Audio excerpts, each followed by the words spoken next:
शिक्षा हो यस विश्वको नजरमा संसार चम्काउने, यो बालपनलाई उच्च पथमा निर्भीक लम्काउने।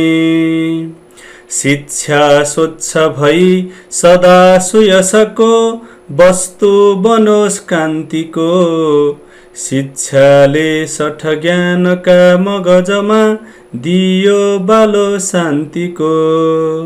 शिक्षाले सठ ज्ञानका मगजमा दियो बालो शान्तिको। नमस्कार, जोलोपा। तपाईले अहिले सुनिरहनु भएको आवाज नेपाल भाषा एकाडेमीका निमित्त अनक मिडियाको प्रस्तुति नेवा एफएम 106.6 मेगाहर्ज रेडियो हो। कीर्तिपुर नगरपालिका वडा नम्बर 4 मच्छगाउँ स्थित सशस्त्र प्रहरी बल कल्याणकारी सेवाबाट सञ्चालित नेपाल एपीएफ स्कुलबाट नेपाली विषय शिक्षक म केदार प्रसाद भण्डारी बोलिरहेको छु। आज म यस रेडियो शिक्षा कार्यक्रममा कीर्तिपुर नगरपालिकाद्वारा सञ्चालन गरिएको रेडियो शिक्षा कार्यक्रम अन्तर्गत कक्षा 10 को नेपाली विषयको रेडियो शिक्षा कार्यक्रम लिएर उपस्थित भएको छु। यो कार्यक्रम हरेक हप्ता आइतबार सञ्चालन हुनेछ। अबको 30 मिनेट म विद्यार्थी भाइ बहिनीहरूसँगै रहनेछु। विद्यार्थी भाइ बहिनीहरू सबैलाई प्रातकालीन नमस्कार। सबैलाई आरामै छ? के गर्दै हुनुहुन्छ? विद्यालयमा गएर साथीहरूसँग मिलेर पढ्न खेल्न धेरै रहर लागेको होला, होइन? घरमा नै हुनुहुन्छ। घर पनि हाम्रो पहिलो पाठशाला हो। माता पिता शिक्षक शिक्षिका हुनुहुन्छ। माता पिताको आज्ञाकारी बनेर अप्ठ्यारो परिस्थितिमा पनि अनलाइन कक्षामा सहभागी बनौँ, पढौँ, केही समय खेलौँ, आफ्नो प्रतिभा देखाउँदै अगाडि बढौँ, खुसी रहँदै रेडियो सुन्ने, टेलिभिजन हेर्ने, नयाँ नयाँ रचनात्मक कार्यमा लाग्ने गरौँ। साबुन पानीले मिची मिची हात धौँ, स्वच्छ बनौँ, स्वस्थ रहौँ, आफूभन्दा ठुलालाई सम्मान गरौँ, सानालाई माया गर्दै माता पितालाई देखिने ईश्वरको रूपमा मानौँ, सम्मान गरौँ। यही आग्रह गर्दै प्राविधिक मित्र युनिक भाइलाई धेरै धेरै धन्यवाद दिँदै म आज कार्यक्रम अगाडि बढाउन चाहन्छु। भाइ बहिनीहरू, अघिल्लो पाठमा हामीले पढेका थियौँ प्रत्यागमन कथा। प्रत्यागमन फेरि फर्केर आउने काम, फिर्ती, जसलाई हामी प्रत्यागमन भन्छौँ। कथाकार गुरुप्रसाद मैनालीद्वारा लेखिएको प्रत्यागमन कथाको बारेमा हामीले पढेको थियौँ। वास्तवमा त्यस कथामा हामीले पढेका थियौँ मान्छेले एकपटक गाली गरेपछि त्यसले पश्चाताप गर्नै पर्छ। जीवनमा गल्ती गर्नुहुन्न।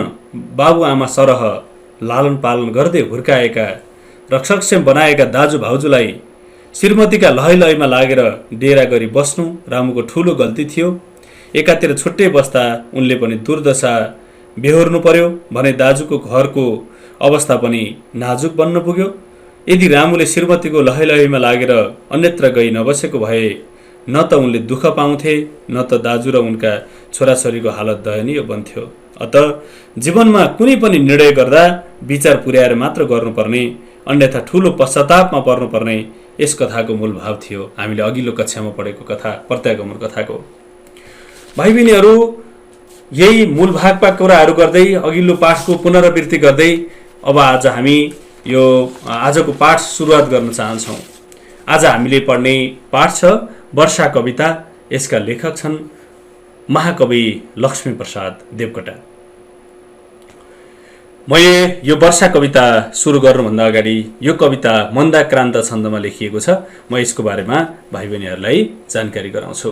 भाइ बहिनीहरू आफू रेडियो अगाडि बस्नुहोला, कापी र कलम लिएर आफूलाई केही मुख्य कुराहरूलाई टिपेर रहनुहोला है।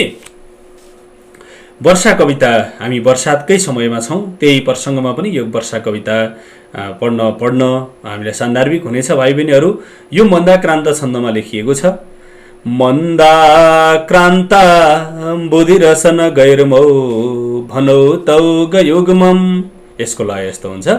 मन्दाक्रान्त छन्दमा प्रत्येक चरणमा मगण, भगण, नगण, तगण, तगण र 2 दीर्घ वर्णहरू हुन्छन्। प्रत्येक चरणमा चौथो, 10औं र 17औं अक्षरमा विराम हुन्छ। त्यसलाई मन्दाक्रान्त छन्द भनिन्छ। भाइ बहिनीहरू, यो पनि विशेष गरेर चौथो, 10औं र 17औं अक्षरमा विश्राम भएको, चौथो, 10औं र 17औं अक्षरमा विश्राम भएको मन्दाक्रान्त छन्दको बारेमा हामीले पढ्न गइरहेका छौँ। भाइ बहिनीहरूलाई यो पाठ पढ्नुभन्दा अगाडि मैले यसका लेखक महाकवि लक्ष्मीप्रसाद देवकोटाको बारेमा केही जानकारी गराउन चाहन्छु। भाइ बहिनीहरू ध्यान दिएर सुन्नुहोला है।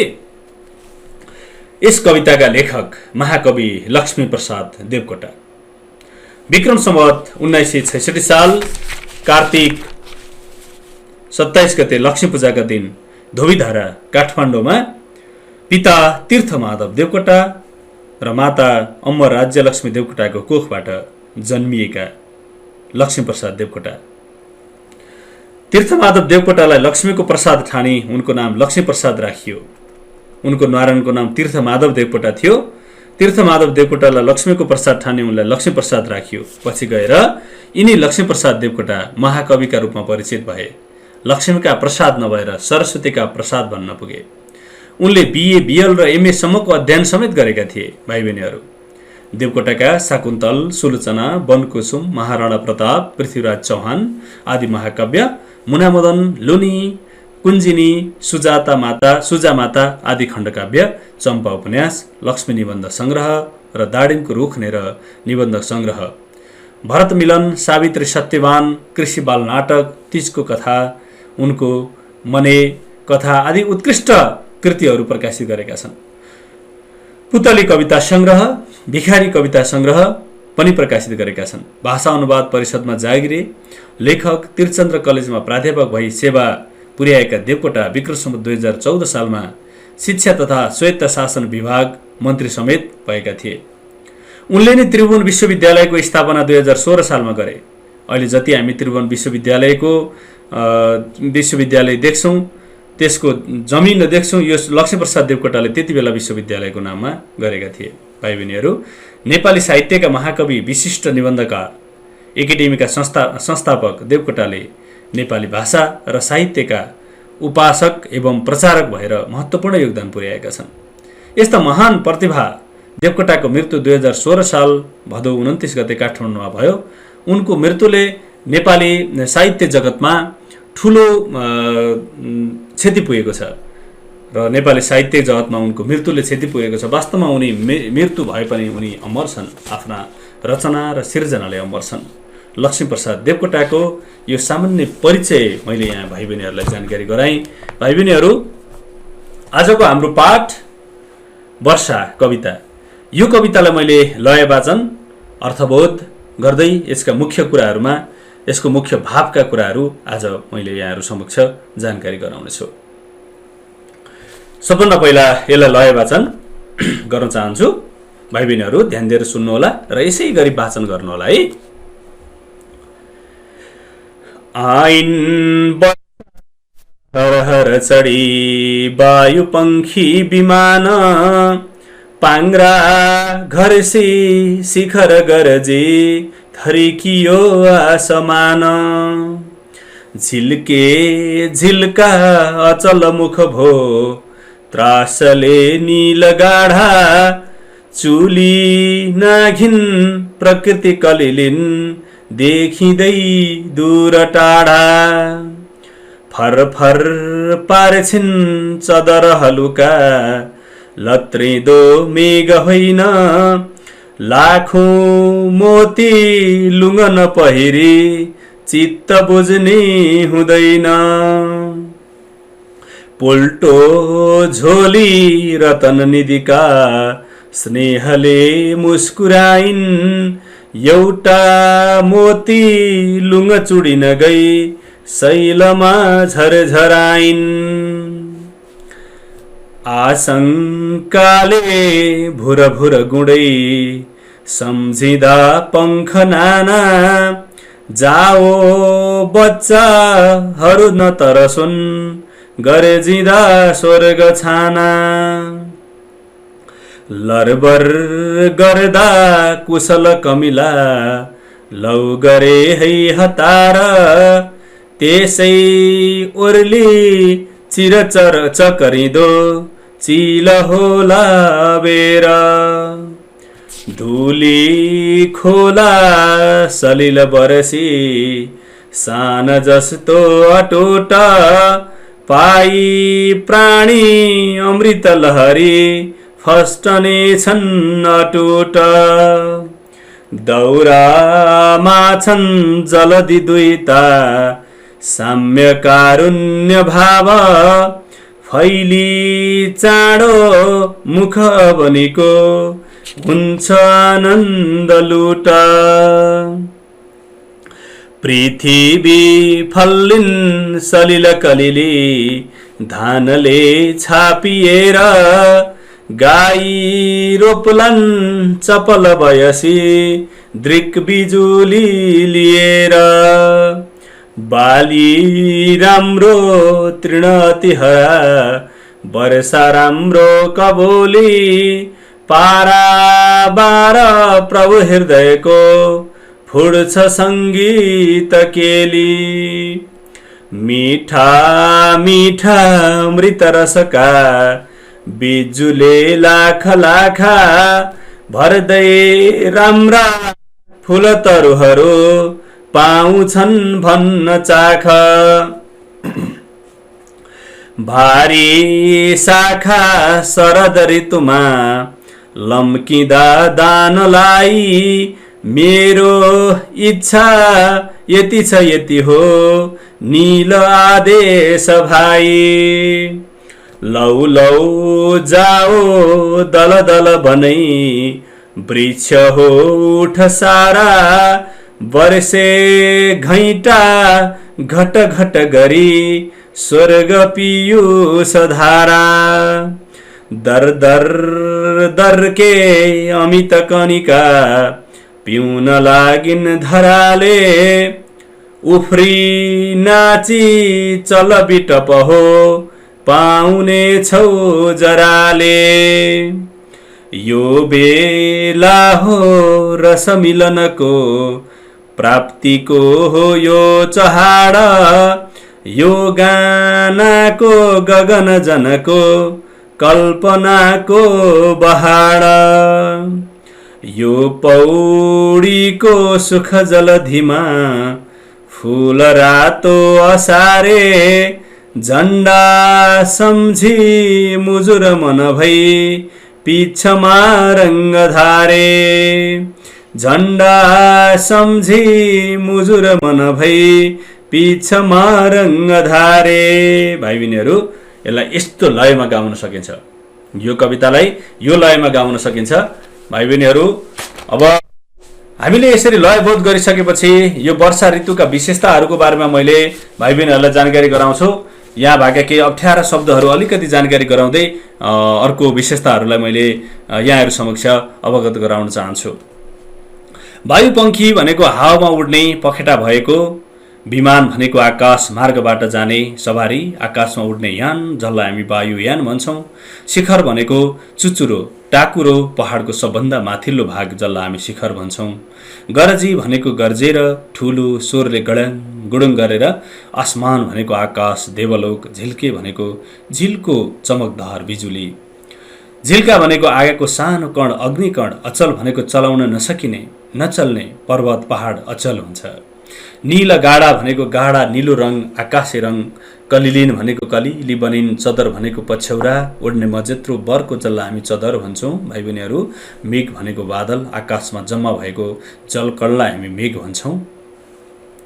मोतीलुङ भनेको बिजुली, एक प्रकारको बहुमूल्य सेतो रत्न मिसिएको पोते माला आदिको गुच्छाको लहरलाई भनिन्छ बिजुली मोतीलुङ।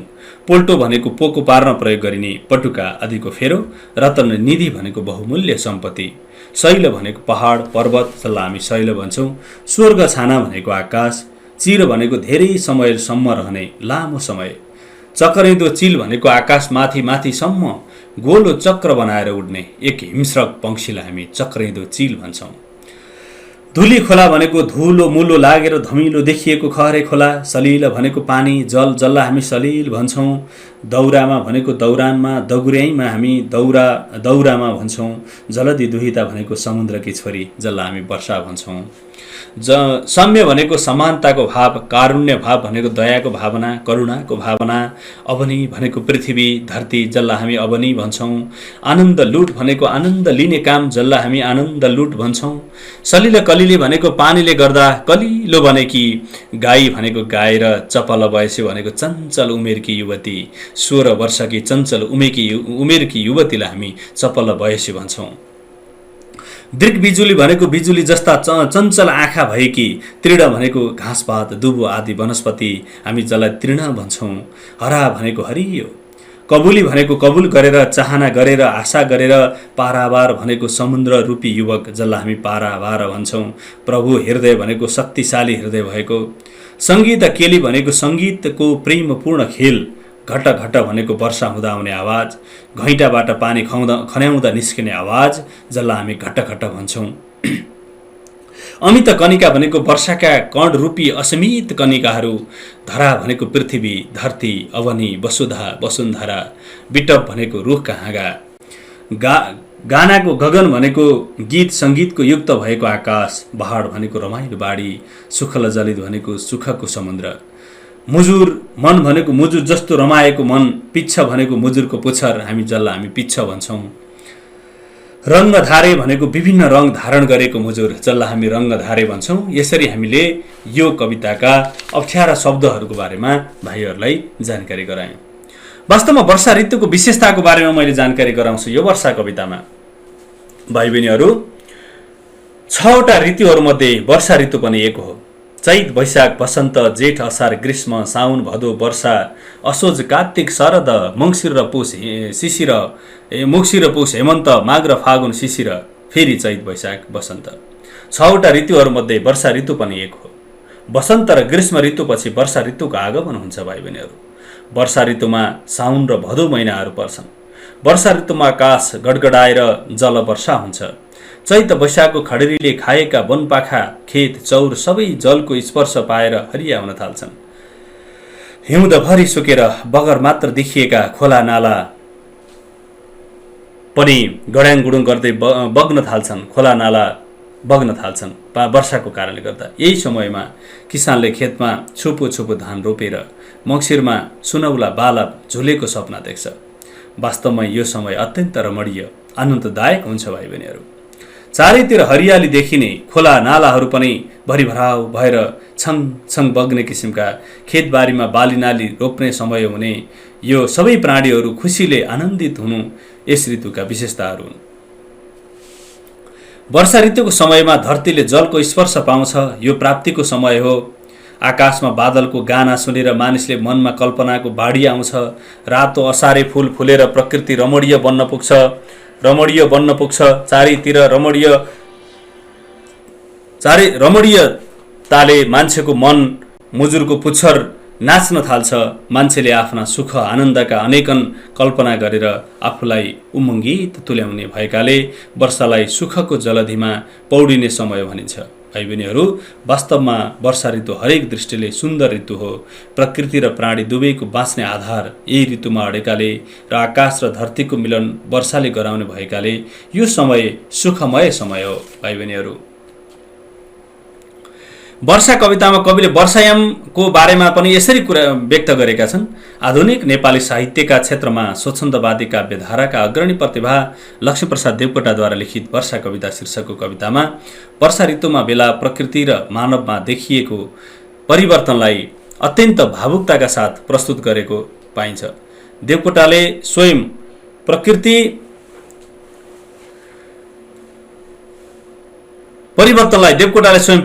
र प्रेमी कविको रूपमा उनी परिचित छन्। उनलाई प्रकृतिमा हरेक गतिविधिले भावुक र संवेदनशील बनाइदिएको छ।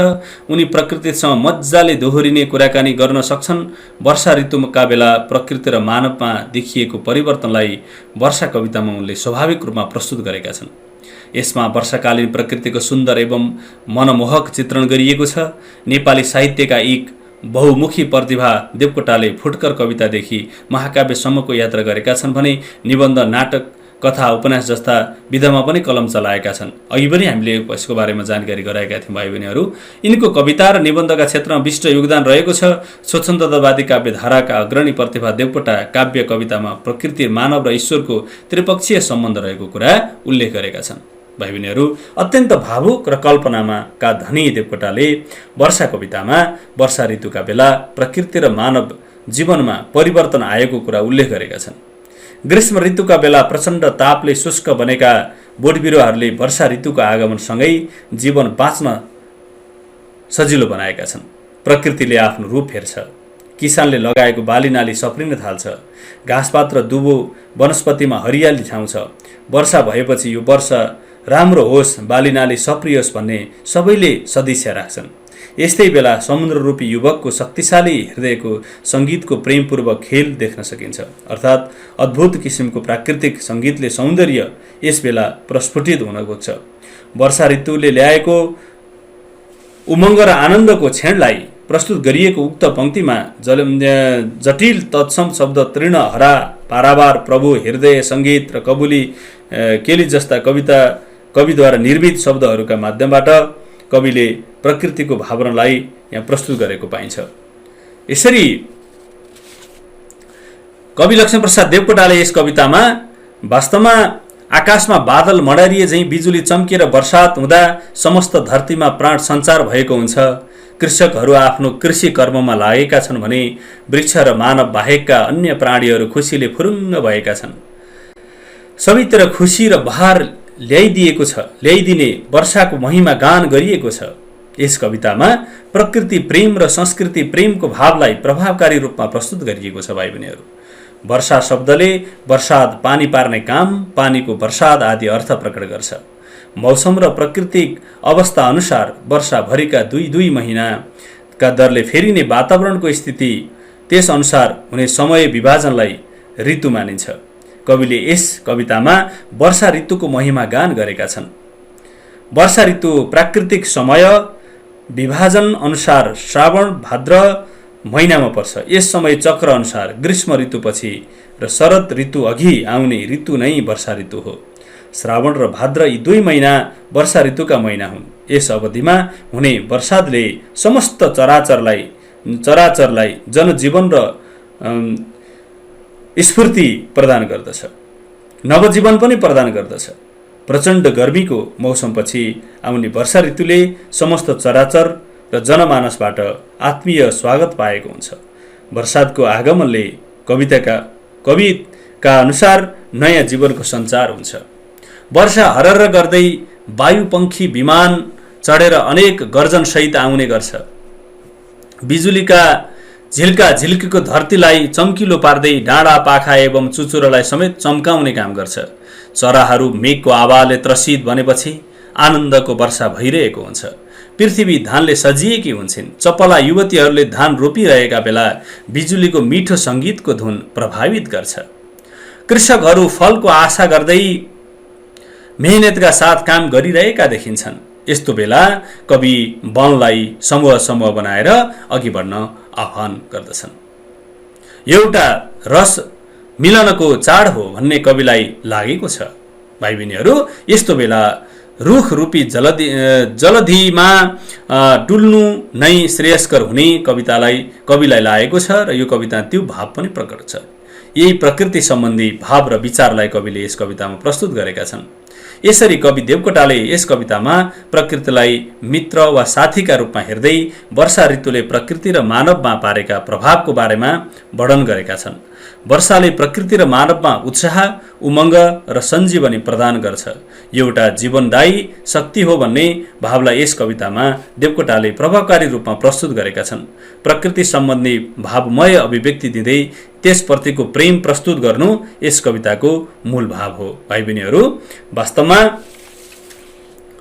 वर्षा भएपछि प्रकृति र मानवमा थुप्रै परिवर्तनहरू देखा पर्छन्। आकाशमा बादलहरू मडारिनु, गर्जिनु भनी वर्षात हुनु जस्ता प्रकृतिमा देखिने परिवर्तन हुन्। वर्षात भएपछि खहरेर खोला नाला उमङ्गको भाव सञ्चार गरिदिन्छन्। कृषकहरू आफ्ना औजार बोकेर घरबाट बाहिर निस्कन्छन्। खेतका घरामा युवा युवतीहरू उत्साह र उमङ्गका साथ कृषि काममा तल्लीन हुन्छन्। आनन्दको अनुभूति पनि त्यति नै गर्छन्। मानवमा उत्साह भरिदिने र भविष्यप्रति मिठो आशा जगाई कर्ममा लाग्नलाई प्रेरित गर्ने पनि वर्षा ऋतुको गर्छ। वर्षा भएपछि प्रकृति र मानवमा यिनी परिवर्तनहरू देखा पर्छन् भन्ने भाइ बहिनीहरूलाई आज यही कुरा जानकारी गराई। आज प्राविधिक मित्र भाइले युनिक भाइले समय सकिएको जानकारी गराउनु भएको छ। अब फेरि अर्को कक्षामा हामी यसको बारेमा केही वर्णन गर्दै अर्को पाठका कुराहरू पढ्नेछौँ, अर्को विषयवस्तुका कुराहरू पढ्नेछौँ। भाइ बहिनीहरू, तपाईँहरूलाई आज मैले यति वर्षा कविताको लय वाचन, यसको अर्थबोध, शब्दार्थको जानकारी गराएँ। भाइ बहिनीहरूले ध्यान दिएर सुन्नुहोला। यसलाई फेरि पनि सुन्न सक्नुहुनेछ। तपाईँहरूले रेडियो